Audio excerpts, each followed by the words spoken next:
সেনাপ্রধানের দিক থেকে মূল ভেটোটা ছিল যে ডক্টর মোহাম্মদ ইউনূস কেন, why not any other person. Doctor Mohammad ইউনূসের নামে মামলা আছে, তিনি একজন কনভিক্টেড পার্সন। একজন কনভিক্টেড পার্সন আসলে কিভাবে একটা দেশের প্রধান উপদেষ্টা হতে পারে? আওয়ামী লীগ একটা লোককে একেবারেই দেখতে পারছে না, এবং বাংলাদেশে তো আলটিমেটলি 30-40% পিপল আওয়ামী লীগকে সাপোর্ট করে। এই 30-40% পিপলের মতামতের বিরুদ্ধে গিয়ে একটা লোককে প্রধান উপদেষ্টা করা উচিত? সেনাপ্রধান লাস্ট আমাদেরকে বলেছিল যে আমি বুকে পাথর চাপা দিয়ে এই সিদ্ধান্তটা মেনে নিই। এই দীর্ঘমেয়াদী পরিকল্পনাটা করতে হতো যে যখন থেকে আমরা ফার্ম ছিলাম যে শেখ হাসিনাকে চলে যেতে হবে, তারপরে কি হবে? আমরা তো আর শেখ হাসিনা চলে যাওয়ার পরে দেশটাকে ছেড়ে দিতে পারি না। তো এই জায়গা থেকে আমরা দেখা যায় যে এই চিন্তাটা আস্তে আস্তে আসতে থাকে। কিন্তু ওই সময়টাতে আসলে এটা বিশ্বাস করাও কঠিন ছিল যে 5 তারিখের মধ্যেই হয়তো হয়ে যাবে। আমাদের তো এমনকি সশস্ত্র অভ্যুত্থানের প্রস্তুতিও ছিল। 5 তারিখ যদি আমরা সফল না হতাম, হয়তো আমরা অস্ত্র তুলে নেওয়ার ঘোষণা দিতাম। এবং নাইট বাই ভিডিও বার তো রেডি রেখেছিল, আমিও কি ঘোষণা দিব সেটাও রেডি ছিল। তবে এর আগে আমরা এটা অনুভব করি যে পরবর্তীতে আমরা আসলে দেশটার আসলে কি হবে শেখ হাসিনা চলে যাওয়ার পরে। সেই জায়গা থেকে মানে এটা কোনো কালেকটিভ ডিসিশন এরকম ছিল না, এমন না যে আমরা মিটিং করে ডিসিশন নিয়েছি যে ডক্টর ইউনূসকে প্রধান উপদেষ্টা বানানো হবে বা এরকম কিছু। তখন আমার মূলত যোগাযোগ হয় ইয়ার সাথে, যে যোগাযোগ হচ্ছিল আমেরিকান এম্বাসির কয়েকজনের সাথে। এর পাশাপাশি হচ্ছে সাবেক ছাত্রদলের এক বড় ভাই আছেন শামীম ভাই, উনি মিরপুরে অর্গানাইজার হিসেবে খুব ভালো ভূমিকা পালন করছিলেন। তো ওনার সাথে আমার যোগাযোগ হচ্ছিল। উনি মূলত ওনার যোগাযোগটা ছিল মূলত মুশফিকুল ফজল আনসারি ওনাদের সাথে আর কি। তো ওনার মাধ্যমে আমার ডক্টর আলী রিয়াজ, তারপর হচ্ছে বদির আলম মজুমদার স্যারদের সাথে যোগাযোগ হয়। ওনাদের সাথে আমি কথা বলি। 1 তারিখ যখন আমরা আমাদেরকে ডিবি থেকে ছেড়ে দেওয়া হয়, সেদিন প্রাথমিক কথা হয়, কিন্তু 2 তারিখ মূলত আসল কথাবার্তা শুরু হয়। ওনাদের সাথে কথা বলে এবং ওনাদেরকে তখন আমি জিজ্ঞেস করছিলাম যে ডক্টর মোহাম্মদ ইউনূস কি আসবেন কিনা যদি আমরা আহ্বান করি। তো সবার একটা কমন কথা ছিল উনি আসবেন না, কারণ ওনাকে এর আগেও তো অনেকবার চেষ্টা হয়েছে আহ্বান করার। ওই 24-এর নির্বাচনের আগেও একটা আলোচনা ছিল, এবং এর আগেও 19 সালের দিকে একটা আলোচনা ছিল। এর আগেও যখন তত্ত্বাবধায়ক সরকার ছিল তখনও ওনাকে আনার চেষ্টা করা হয়েছিল, বাট উনি সবসময় পলিটিক্যালি থেকে রিফিউজ করেছেন, দূরে থাকতে চেয়েছেন। তো আলী রিয়াজ স্যারও আমাকে বললেন, বদির আলম মজুমদার স্যারও বললেন যে উনি আসবেন না। আরও যাদের সাথে কথা হচ্ছিল উনি রাজি হবেন না, এই ধরনের একটা কথা ছিল। বাট আমি সরাসরি ওনার সাথেই কথা বলতে চাই। এবং তখন হচ্ছে শামীম ভাই আমাকে ওনার বর্তমান যে এপিএস সাব্বির ভাইয়ের নাম্বার দেন। তো সাব্বির ভাইয়ের সাথে যোগাযোগ করার পর সাব্বির ভাই আমাকে বলেন যে আমি তো স্যারের সাথে নাই। তো স্যারের সাথে মঈন চৌধুরী নামের একজন তখন স্যারের প্রাইভেট সেক্রেটারি হিসেবে কাজ করছিলেন। তো সাব্বির ভাই আমাকে মঈন চৌধুরীর নাম্বার দেন। মঈন চৌধুরীর সাথে আমি যোগাযোগ করি 2 তারিখ কি 3 তারিখ হবে, এবং ওনার সাথে আমার কথা হয়। এবং উনি তখন বলছিলেন যে স্যারের একটা ছোট সার্জারি আছে। স্যার তখন ফ্রান্সে ছিলেন। তো সার্জারি আছে, এবং পরবর্তীতে আমি ওনাকে মেসেজগুলো ক্লিয়ার করার চেষ্টা করি যে আমরা চাচ্ছি এমনটা। তো উনি স্যারের সাথে কথা বলেন। স্যার আমাদেরকে পরে একটা মেসেজ পাঠান যে তোমরা যেটা করতেছো আমি তোমাদের সাথে আছি আর কি। এটা হচ্ছে 2 তারিখের দিকে স্যার একটা মেসেজ আমাদেরকে পাঠান থ্রু মঈন চৌধুরী, কিন্তু তখনও কথা হয়নি। স্যারের সাথে আমার প্রথম কথা হয় হচ্ছে, মানে আমি বারবার ইনসিস্ট করছিলাম সরাসরি কথা বলতে, কারণ সবাই অনুৎসাহিত করতেছে যে স্যার আসবেন না, আদার অপশনস দেখার জন্য, প্রধান উপদেষ্টা হিসেবে অন্য কাউকে দেখার জন্য অনেক নামও আসতেছিল, অনেক নামও সাজেশন আসতেছিল। কিন্তু আমার চিন্তাটা ছিল যে আমাদের যে অর্থনৈতিক ভঙ্গুর পরিস্থিতি, তারপরে একটা বিশেষ পরিস্থিতিতে আমরা সরকার গঠন করলে সেটার জাতীয় আন্তর্জাতিক যেই স্বীকৃতির ব্যাপার আছে, এগুলো আসলে ডক্টর মোহাম্মদ ইউনূস ছাড়া পসিবল হবে না। তো সেই জায়গা থেকে আমি বারবার যোগাযোগ করার চেষ্টা করি। পরে মঈন চৌধুরী স্যারের সাথে আমাকে কথা বলিয়ে দেন। সম্ভবত ওনার নাম্বার থেকেই প্রথম কথা বলা হয়। এবং স্যারকে আমি অ্যাপ্রোচ করার পরে স্যার আমাকে বললেন যে আমি হচ্ছে তোমরা অন্য কাউকে ভাবো। এটা সম্ভবত 3 তারিখ। স্যার বললেন যে, এবং স্যার কয়েকজনের নামও বললেন যে তোমরা ওনাদেরকে ভাবতে পারো। এর মধ্যে 2-1 জন আমাদের উপদেষ্টা পরিষদেও আছে এখন। স্যার বললেন যে আমার লাইফটা তো ডিফারেন্ট, আমি ওইখান থেকে আসবো কিনা। এবং উনি বলেন যে তাহলে আমি যখন বললাম যে স্যার আপনাকে ছাড়া হবে না, আপনাকে আসতেই হবে, তখন উনি বললেন যে আমি ভেবে দেখি, তোমরাও ভাবো, যদি আদার কোনো বেটার অপশন পাওয়া যায় তাহলে তোমরা ভাবো, আর আমিও ভেবে তোমাদেরকে জানাবো। তো 3 তারিখ তো অনেক কিছু আনসার্টেন ছিল, এক দফা শুধু ঘোষণা হয়েছে, কবে পতন হবে, কবে আসবে, এটা আনসার্টেন ছিল। তো আমার মনে হয় এটাও ডিসিশন নেওয়ার ক্ষেত্রে একটা বাধা ছিল সে সময়। কিন্তু আমি যথেষ্ট, আমার মনে হচ্ছিল যে উনি ডিনাই করলেও he is to some extent positive, মানে যেটা বাকিদের থেকে আসতেছে যে একেবারেই আসবে না এরকম। আসিফ স্যারও বলতেছিল যে আসবে না স্যার, রাজি হবে না। তো আবার আমার মনে হচ্ছিল যে এই লোকগুলো তো সবাই স্যারকে পার্সোনালি চেনে, তো ওনারা বলতেছে, কিন্তু আমরা ইনসিস্ট করি, আমি ইনসিস্ট করি, এবং আমি তখন আসলে বাকিদেরকে জানিয়ে রাখছিলাম যে আমার স্যারের সাথে যোগাযোগ হচ্ছে। তখন এটা কোনো কালেকটিভ ডিসিশন ছিল না যে ওনাকে আমরা প্রধান উপদেষ্টা করব। আমি নাহিদ ভাই, মাহফুজ ভাইদেরকে জানিয়ে রাখি যে আমার ওনার সাথে যোগাযোগ হচ্ছে, দেখি এটা কোথায় যায়। আর সবার কাছেই তো তখন সময়টা আনসার্টেন ছিল যে কখন পতন হবে, কখন সরকার হবে।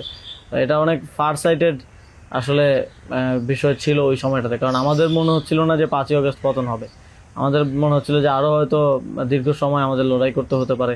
ইভেন সব ধরনের সম্ভাবনাই ছিল, এটা একটা গৃহযুদ্ধের দিকে যাওয়ার পরিস্থিতিও ছিল ওই সময়টাতে। তো পরবর্তীতে যখন এরপরও স্যারের সাথে আমার কমিউনিকেশন, স্যারের টিমের সাথে কমিউনিকেশন চলছিল। 5 তারিখ মূলত স্যারের সাথে আবার কথা হয়। মঈন চৌধুরীর সাথে রেগুলারই কথা হচ্ছিল, প্রতিদিন 2-3 বার কলে কথা বলছিলাম। 5 তারিখ স্যার যখন সার্জারিতে ঢুকবেন, ঢোকার আগে হচ্ছে কথা হয়, যখন শেখ হাসিনা পালিয়ে গেল সন্ধ্যায় আমরা চ্যানেল 24-এর অফিসে। তখন আমি স্যারের সাথে কথা বলতে চাই যে এখন তো পতন হয়ে গেছে, এখন একটা ডিসিশনে আসতে হবে। তো তখন মঈন ভাই স্যারের সাথে আমাদেরকে কলে যুক্ত করেন। তো চ্যানেল 24 অফিসেই নাহিদ ভাই আর আমি আমার ফোন থেকে লাউডস্পিকারে স্যারের সাথে কথা বলি। তো স্যারকে আমরা বলি যে স্যার এখন একটা ডিসিশন আসতে হবে, আর স্যারও সার্জারিতে চলে যাচ্ছিলেন তারপরে ডিসিশন দেওয়াটা। তো স্যার এক ধরনের তখন মনোসম্মতি দিলেন যে আমি আসব। আর এর মাঝে তো 2 দিন স্যারও আলোচনা করেছেন বিভিন্ন পর্যায়ে, আমি আসবো, তবে বিস্তারিত কথা বলার আগে তোমরা কোথাও এটা অ্যানাউন্স করো না আর কি। তো এই আলোচনাটা হওয়ার পরে আমরা, অনেকগুলো বিষয় ছিল ডিসকাস করার মতো, আলোচনাটা হওয়ার পরে আমরা চ্যানেল 24-এর অফিসে প্রেস ব্রিফিংটা করি সেদিন রাতে, এবং সরকারের রূপরেখাটা কী হবে সেখানে ঘোষণা করি, একটা অন্তর্বর্তীকালীন জাতীয় সরকার ঘোষণার কথা বলি। এছাড়াও আরও রূপরেখাগুলো বলি যে রাজনৈতিক অংশগ্রহণ, তারপর সিভিল সোসাইটি, তারপরে অভ্যুত্থানের নেতৃত্বের অংশগ্রহণ, এই পলিসিগুলো আমরা সেখানে ঘোষণা করি। স্যারের নামটা ঘোষণা করা হয়নি। সেদিন রাতে স্যারের সাথে আবার চূড়ান্ত কথা হয়, রাতের আনুমানিক 12:30 থেকে 2টা-2:30 পর্যন্ত প্রায় 2 ঘন্টা স্যারের সাথে নাহিদ ভাই আর আমার কলে কথা হয়, এবং সেখানে আমরা বিস্তারিত বিভিন্ন বিষয়গুলো আলোচনা করি, এবং স্যারের কিছু কনসার্ন ছিল সেগুলো আমরা ডিসকাস করি যে এটা আবার 1-11 মতো একটা সরকার হবে কিনা, মানে আমরা ক্ষমতায় বসবো কিন্তু পেছন থেকে আর্মি আমাদেরকে চালাবে কিনা, অথবা অন্য কেউ আমাদেরকে ডিক্টেট করবে কিনা। স্যারের কনসার্ন ছিল এটা। স্যারের কনসার্ন ছিল যে আমি আসলে আমাকেই স্বাধীনতাটা দিতে হবে, আমি আসলে এটা আর্মি রান করবে কিংবা পেছন থেকে কেউ রান করবে, এটা হলে আমি আসবো না। তো আমরা স্যারকে বলেছি যে আমাদের পজিশনে এটাই, যে গভর্নমেন্ট যদি আমরা ফর্ম করি, গভর্নমেন্ট স্বাধীনভাবে কাজ করতে হবে, এবং এখানে সেনাবাহিনী কিংবা অন্য কোনো অথরিটি যদি হস্তক্ষেপ করতে চায়, সেক্ষেত্রে আমরা মাঠ থেকে সেটাকে চ্যালেঞ্জ করবো আর কি। তো এই ধরনের একটা নিশ্চয়তা স্যারকে আমরা দেই আমাদের এন্ড থেকে। তারপর এক ধরনের কথা হয় যে উপদেষ্টা পরিষদ কেমন হবে, স্যার আমাদেরকে বলেন যে তোমরা ঠিক করো, আর স্যার কিছু সাজেশন দেন। স্যারের টিম থেকে 6 তারিখ সম্ভবত প্রায় 5 তারিখ রাতেই 23-24টা নাম আসে আমার কাছে। তো ওই নামগুলোর সাথে আমরা যে নামগুলো ঠিক করি প্রায় কমন ছিল অনেকগুলো। তারপর আমরা একটা লিয়াজু কমিটি করা হয়, যারা হচ্ছে সকল রাজনৈতিক দলের সাথে আলোচনার ভিত্তিতে একটা উপদেষ্টা পরিষদ গঠন করবে। তো ওই লিয়াজু কমিটির আহ্বায়ক ছিল মাহফুজ ভাই। তো ওনারা কমিউনিকেশন শুরু করে দেয় জামাতের সাথে, বিএনপির সাথে, আরও যারা রাজনৈতিক দল আছে, সিভিল সোসাইটি আছে, তাদের সাথে যোগাযোগের মাধ্যমে সবার থেকে নাম প্রস্তাব আসতে থাকে। কিছু নাম ছিল কমন, আমাদের এখানেও কমন, যেমন কিছু মানুষজন, যেমন সালাউদ্দিন আহমেদ স্যার, উনি তো অর্থনীতিতে বাংলাদেশে মানে এই মুহূর্তে যদি আমরা চিন্তা করি তাহলে ওয়ান অফ দ্য বেস্ট। তো ওনার নামটা সব দিক থেকে আসে। তো এরকম কিছু কমন নাম আসে, আবার কিছু নাম দেখা যায় আমরা ইনক্লুড করি বা কোনো এক পক্ষ থেকে আসে, কিন্তু অন্য পক্ষ এটাকে আবার রিফিউজ করে। বিএনপির কিছু নামের ব্যাপারে আপত্তি ছিল, তাদেরকে পরে নেওয়া হয়নি। তো এভাবে একটা মোটামুটি সবার সাথে কনসালটেশনের ভিত্তিতে একটা উপদেষ্টা তালিকা করা হয়। এবং যেদিন স্যার ল্যান্ড করে বাংলাদেশে আসেন 8 তারিখ দুপুরে, আর্মি থেকেও কিছু নাম প্রস্তাব করা হয়। কিন্তু আমরা একটু প্রায় 5-6টা নাম আমরা একটু ঘেটে দেখলাম যে এই লোকগুলো ওইভাবে সর্বজন গ্রহণযোগ্য না। এবং আরেকটা সমস্যা হচ্ছে তাদের অনেকেরই হয় না যে সফট আওয়ামী লীগ অ্যান্ড আওয়ামী লীগের সিভিল সোসাইটি হিসেবে পরিচিত, অথবা তাদের ব্যাকগ্রাউন্ডটা একজন আর্মি অফিসিয়ালসের নাম ছিল সেখানে, এক্স আর্মি অফিসিয়ালস। তার ব্যাকগ্রাউন্ড আমরা দেখি যে তিনি ইন্ডিয়ায় তিনি 4 বছর ছিলেন এবং 4 বছরে তিনি কয়েকটা কোর্স করেছেন সেখানে। সো আবার ওনার ব্যাপারে জনমত হচ্ছে কানেক্টিভিটি আছে। তো ওই নামগুলো আমরা কেটে দেই এবং সেখানে আর্মি কিছুটা নাকশ হয় যে এই নামগুলো কেটে দেওয়ার পরে। এবং ওই স্যারের সামনে রেখেই, কারণ স্যার ওই যখন ভিভিআইপি লাউঞ্জে স্যার ছিলেন এয়ারপোর্টে, তো স্যারের সামনে রেখে আমি আর আসিফ স্যার নামগুলো কেটে দিই যে এই নামগুলো তো আমরা দেই নাই। সেখানে আর্মি চিফও ছিলেন। তো আমাদের ইয়েটা ছিল এটাই যে আগের রাতে আমরা যেটা কথা বললাম যে এই উপদেষ্টা পরিষদে যদি আর্মির লোকজনই বেশি থাকে তাহলে তো এটা দিন শেষে আর্মি ব্যাগ আবার 111 টাইপ গভর্নমেন্টই হচ্ছে। সেই জায়গা থেকে আমরা এই নামগুলো নিতে চাইনি। তবে সেখানে আমরা যুক্তি দিয়েছি যে কারণ সবার প্রোফাইলটা যখন আমরা একটু ঘাটাঘাটি করেছি দেখেছি সবারই কোনো না কোনো প্রবলেমেটিক এলিমেন্ট সেখানে আছে। হয় তার কানেক্টিভিটি হিসেবে জনমত আছে, মানুষের মধ্যে গুঞ্জন আছে, অথবা তার আওয়ামী লীগের সিভিল সোসাইটি হিসেবে পরিচিতি আছে। তো এই ধরনের একটা বিষয় ছিল ওই 5-6টা নামের মধ্যে, যে কারণে আমরা সবগুলো নামই প্রায় কেটে দিই। শুধু একটা নাম আমরা রেখেছিলাম সিএসটি উপদেষ্টা যিনি আছেন, কারণ আমাদের কাছে মনে হচ্ছে ওইটা সেন্সিটিভ জায়গা এবং দেশের এরকম একটা ট্রানজিশন টার্মাল সিচুয়েশনে যেহেতু আর্মি পুরোপুরি আমাদের পার্বত্য অঞ্চলের সমস্যাগুলো ডিল করে, তো সেখানে তাদের কথাটা রাখা উচিত। সেই জায়গা থেকে ওনার নামটা আমরা রাখি, শুধু আর্মির প্রপোজাল থেকে বাকিগুলো কেটে দেওয়া হয়। তো এভাবেই একটা এবং এছাড়াও আরেকটা ইয়ে ছিল যে 6 তারিখ আর্মির সাথে আমাদের একটা বৈঠক হয়, 3 বাহিনী প্রধান তারপর রাষ্ট্রপতি, প্রায় 4 ঘন্টার একটা বৈঠক হয়। যেটার মূল কথাটা ছিল যে সেনাপ্রধানের দিক থেকে মূল ভেটোটা ছিল যে ডক্টর মোহাম্মদ ইউনূস কেন, why not any other person. তো আমরা আমাদের জায়গায় অ্যাডামেন্ট ছিলাম, বিকজ আমরা তো 5 তারিখ রাতেই ঘোষণা দিয়ে দিয়েছি যে doctor Mohammad Yunus will be the chief adviser of the next interim government. এবং সেটা এক ধরনের বৈপ্লবিক কায়দায় আমরা ভিডিও বার্তা দিয়ে ঘোষণা দিয়ে দিয়েছি, আমরা কোনো নিয়মের কিংবা সংবিধানের তোয়াক্কা সে সময়টায় করে নেই। কিন্তু উনি বারবার বলার চেষ্টা করছিলেন যে ডক্টর মোহাম্মদ ইউনূসের নামে মামলা আছে, তিনি একজন কনভিক্টেড পার্সন আসলে কিভাবে হতে পারে, একটা দেশের প্রধান উপদেষ্টা হতে পারে। তো আমরা যখন এগুলো ডিবাঙ্ক করতেছিলাম কথাগুলোকে যে এগুলো তো আওয়ামী লীগের সময়ের পলিটিক্যালি মোটিভেটেড মামলা, এই মামলা তো দেখা গেছে সবার নামে পাওয়া যাবে, আমাদের নামেও আছে। তো এটা বলার পর আবার ওনারা আরেকটা কথা বললেন যে সোসাইটির একটা বড় অংশ তো আসলে ওনাকে হেট করে, এবং বড় অংশ বলতে উনি তখন সরাসরি বলেছেন যে আওয়ামী লীগের অন্তর্বর্তীকালীন সরকারটা তো সবার কাছে গ্রহণযোগ্য হতে হবে। এখন আওয়ামী লীগ তো ডক্টর মোহাম্মদ ইউনূসকে 2 চোখে দেখতে পারে না, একদম অপছন্দ করে। তো এখন এই আওয়ামী লীগ একটা লোককে একেবারেই দেখতে পারছে না, এবং বাংলাদেশে তো আলটিমেটলি 30-40% পিপল আওয়ামী লীগকে সাপোর্ট করে। এই 30-40% পিপলের মতামতের বিরুদ্ধে গিয়ে একটা লোককে প্রধান উপদেষ্টা করা উচিত।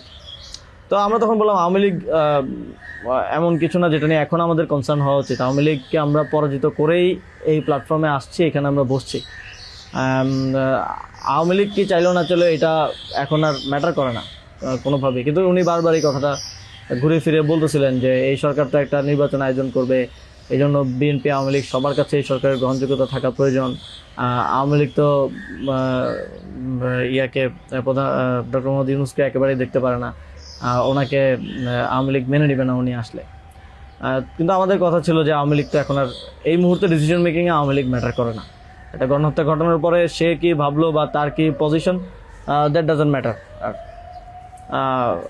এরপরও ওনারা নানা ধরনের যুক্তি দিতে পারে, এবং শেষে 4 ঘন্টা এই বিষয়ের উপরে ডিসকাশন হয়। 4 ঘন্টা, আধা ঘন্টা হয়তো অন্যান্য ইস্যুস নিয়ে ডিসকাস হয়েছিল, বাট 4 ঘন্টা প্রায় 3.5 ঘন্টা ইস্যু নিয়ে ডিসকাস হয়। তো এখানে আসছিলাম আমি, নাহিদ ভাই, মাহফুজ ভাই আর নাসির ভাই। আর বাকি আমাদের সাথে যারা ছিল তারা বাইরে অপেক্ষা করছিল। আসিফ স্যার ছিল, তারপরে তানজিমুদ্দিন স্যারও ছিল, আরও সমন্বয়িকা ছিলেন আরও 10-12 জন। সবাই বাইরে অপেক্ষা করছিল আর কি এই 4 ঘন্টা। তো তারা বারবার 2বার হচ্ছে বিরতি দিয়ে আমাদেরকে আবার ভাবতে বলে আবার চলে যেত, আবার এসে আবারও একই জায়গা থেকে কথা শুরু করতো। মানে আমরা বুঝতে পারছিলাম যে ডক্টর মোহাম্মদ ইউনূসকে এখানে এস্টাবলিশমেন্ট কোনোভাবেই চাচ্ছে না। আর আমাদের কথা ছিল আমরা ঘোষণা দিয়ে দিছি, এবং আমরা এক ধরনের হুমকি সুরে সেখানে বলি যে যদি এটা রাষ্ট্রীয়ভাবে না হয়, যদি রাষ্ট্রপতি ঘোষণা না দেয় ডক্টর মোহাম্মদ ইউনূসকে প্রধান উপদেষ্টা হিসেবে, তাহলেও আমাদের কিছু যায় আসে না, কারণ আমরা অলরেডি ঘোষণা দিয়ে দিয়েছি। আমরা আমাদের তৈরি করা উপদেষ্টা পরিষদ নিয়ে শহীদ মিনারে গিয়ে শপথ নিব। এই হুমকিটা দেওয়ার পরে তারা একটু মানে নড়ে চড়ে বসে, এবং তারা গিয়ে রাষ্ট্রপতির সাথে ডিসকাস করে আসে। এবং সেনাপ্রধান লাস্ট আমার মনে পড়ে আমাদেরকে বলেছিল যে আমি বুকে পাথর চাপা দিয়ে এই সিদ্ধান্তটা মেনে নিচ্ছি। এবং তো আমাদের জায়গাটা ছিল খুবই রিজেক্ট, যে ডক্টর মোহাম্মদ ইউনূসকে না আনতে পারলে এখানে একটা শক্ত সরকার গঠন করা পসিবল হবে না। এবং আর্মির যেই মোটিভেশন ছিল, এটা আবার 1-11-র মতো একটা সরকার গঠন করার তাদের মোটিভেশন ছিল। যখন তারা নামগুলো দেয়, 6টা-7টা উপদেষ্টার নাম দেয়, তখন এটা বোঝা যায়, এবং ডিকটেট করার এক ধরনের। তো আমরা যদি এখানে অন্য কাউকে নেই যার পার্সোনালিটি এত স্ট্রং না, তাহলে আলটিমেটলি আমরা আসলে অন্য কারো দ্বারাই পরিচালিত হব, ড্রিভেন হব। এই সরকারটা আত্মনির্ভরশীল একটা স্বতন্ত্র সরকার হতে পারবে না। তো তারপর তো ঘোষণা দেয়, রাষ্ট্রপতি ঘোষণা দেয় ডক্টর মোহাম্মদ ইউনূসকে প্রধান উপদেষ্টা হিসেবে 6 তারিখে, এবং 8 তারিখ হচ্ছে পরবর্তী উপদেষ্টা পরিষদটা গঠিত হয়। 8 তারিখ শপথ অনুষ্ঠানটা হয়। স্যার যখন সার্জারি শেষ করে দেশে আসেন,